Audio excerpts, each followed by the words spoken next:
Assalamualaikum warahmatullahi wabarakatuh. Sugeng dalu para kadang sedaya ingkang dahar kinurmatan. Dalu menika kula badhe nyariosaken babagan legenda Roro Jonggrang. Sugeng midhangetaken. Ing bab perang antaranipun kerajaan Boko kalian kerajaan Pengging nika dimenangaken kerajaan Pengging. Wonten perang menika Raja Boko ketekan pati dikalahke kalian Bandung Bondowoso. Bandung Bondowoso lajeng dipun anugrahi dados raja ing kerajaan Boko.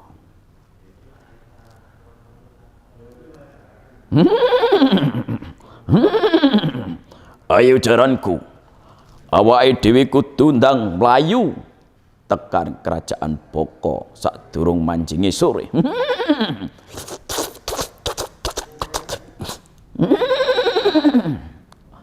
Jaran mlayu banter ora nganggo suwe. Bandung Bondowoso wis tekan ing kerajaan Boko. Ing kerajaan Boko, Bandung Bondowoso reti ana putri kang aran Roro Jonggrang. Lekai kledang-kledang ing Taman Sari.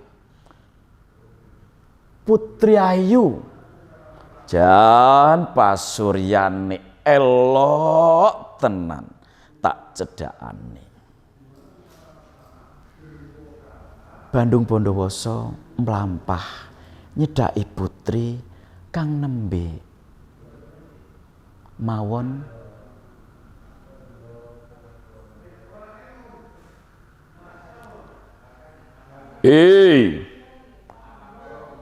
apa bener kowe sing aran Putri Roro Jonggrang?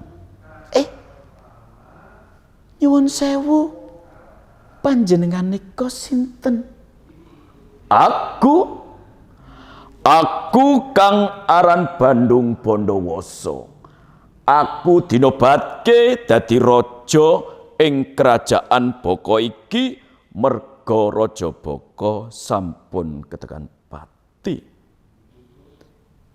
Sik nyun ngapunten, napa leres panjenengan ingkang nyedani Raja Boko? Iya, aku. Mangkane aku diutus karo ramaku neng kene.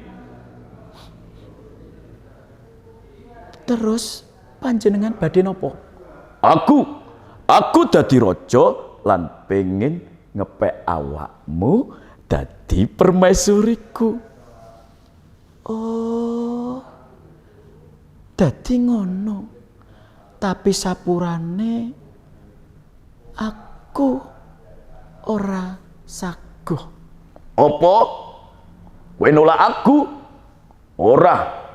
Kudu kowe dadi permaisuriku nyanding bebrayan karo aku.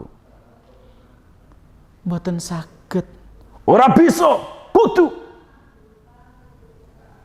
Para kadang Putri Roro Jonggrang nggadahi syarat supayane Bandung Bondowoso ora bisa nyanding bebrayan kalian Putri Roro Jonggrang.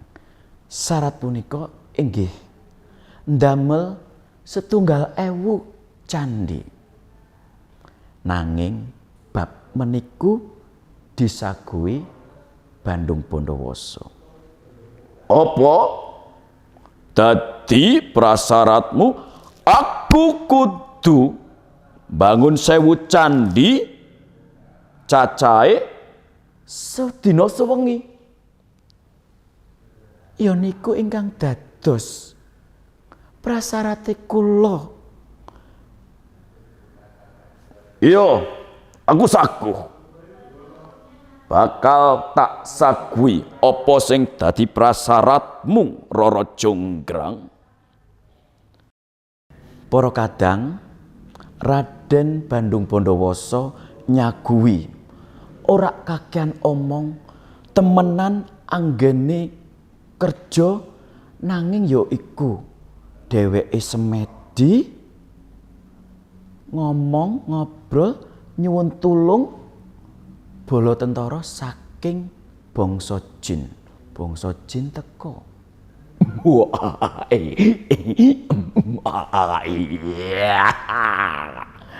Ndara Bandung Bondowoso,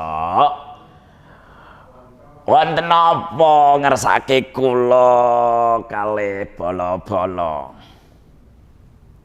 Sedulurku bangsa jin, bengi iki kowe lan kowe tak utus bangun 1000 candi sewengi.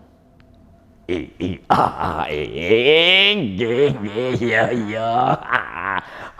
Kula ngertos, kula medal langsung njalaki perintahe Raden.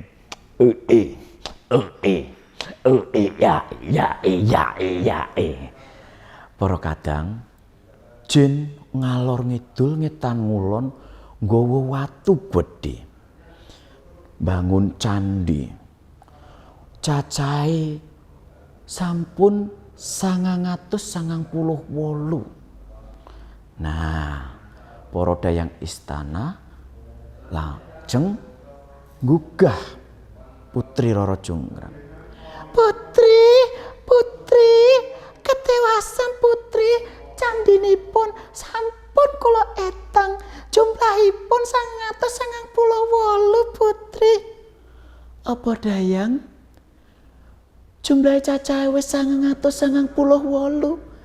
Enggal dayang. Ayo apa ngodami nang gone sisih wetan karo lesunge diduduk. Ngersaken injih Putri. Nah, para kadang leres sedaya sampun dilaksanakaken. Para dayang ngobong dami pari lan lesunge dituthuk. Jago manjing kluruk tandane isuk.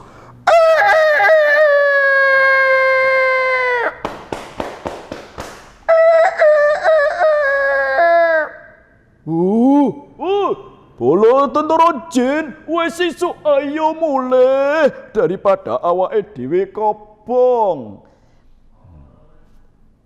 Para kadang Bandung Bondowoso tangi saka semedine.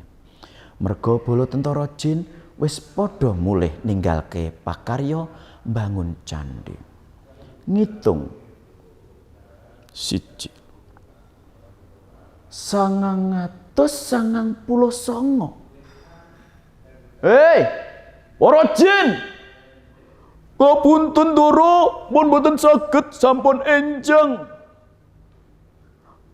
Tapi iki jek kurang 1, boten saged Ndara.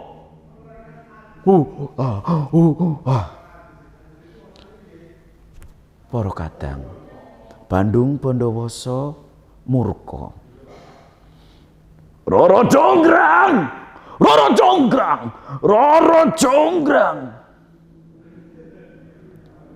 Raden, kula sampun etang sedaya candi cacahe 999. Ora trimo. Iki kabeh mergo kowe sing gawe ontran-ontran ora genah gagalke. Yen ngono, awakmu tak sabdo. Dadi genepi 1000 candiku. Bandung. Para kadang meniku wau critane legenda Bandung Bondowoso kalian Putri Roro Jonggrang ingkang sampun kesabda dados reca nggenepi 1.000 bangunanipun Bandung Bondowoso. Nuwun.